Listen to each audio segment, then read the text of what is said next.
So tell us about the time that you knocked a roof rack over on my head. Oh, listen, I didn't knock it over on your that's a head. rumor. I'll tell you, yes, that's a rumor. I'll tell you the story about what happened, but I didn't knock it over on you. I took better care of you than that.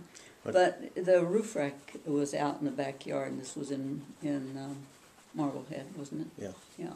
And somehow or another it was precariously leaning and fell over and hit your head. And when I picked you up to clean you up and everything, I figured you needed stitches.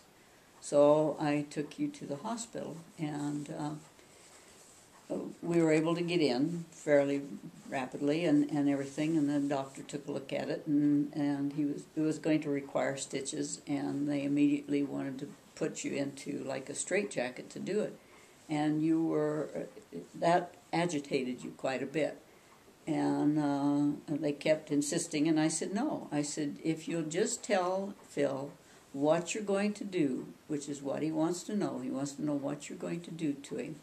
He'll handle it, but you have to let him know that he's going to survive this, and he just needs a few stitches, and yes, it's going to hurt him, and no, it's not going to damage him. So they finally agreed, and the doctor talked to you more quietly and left you lay, and then you did. You cooperated with them, but you didn't like the fact that they were going to put you in a straitjacket.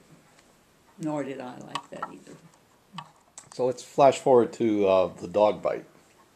Well, when we were living in Laurel, Maryland, then Phil was playing a little baseball in an empty lot in our neighborhood, and the ball went over into a neighbor's yard behind a big chain link fence, and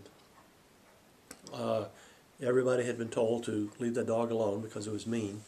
But Phil said, he doesn't look so mean to me, and so Phil jumped over the fence and went over and picked up the ball, and the dog's just sitting there looking at him, and when Phil bent over to pick up the ball, and the dog jumped on him and got one tooth here and one tooth back here, and this one stuck and this one slid, and parted his Phil's scalp like this, and so then Phil dove for the ground to get away from the dog, and one of his buddies jumped over the fence with the baseball bat and hit the dog in the side of the head with the bat, put the dog out, and then helped Phil get out of the yard. So Phil had to go off then to get his head stitched up.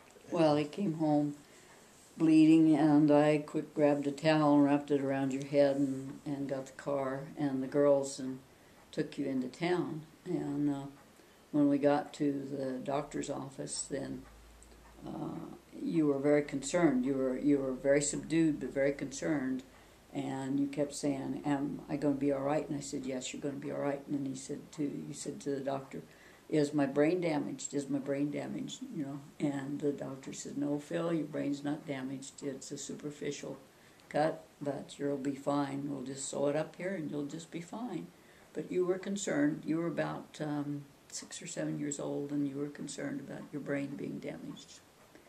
You didn't want that. And it wasn't, was it? No.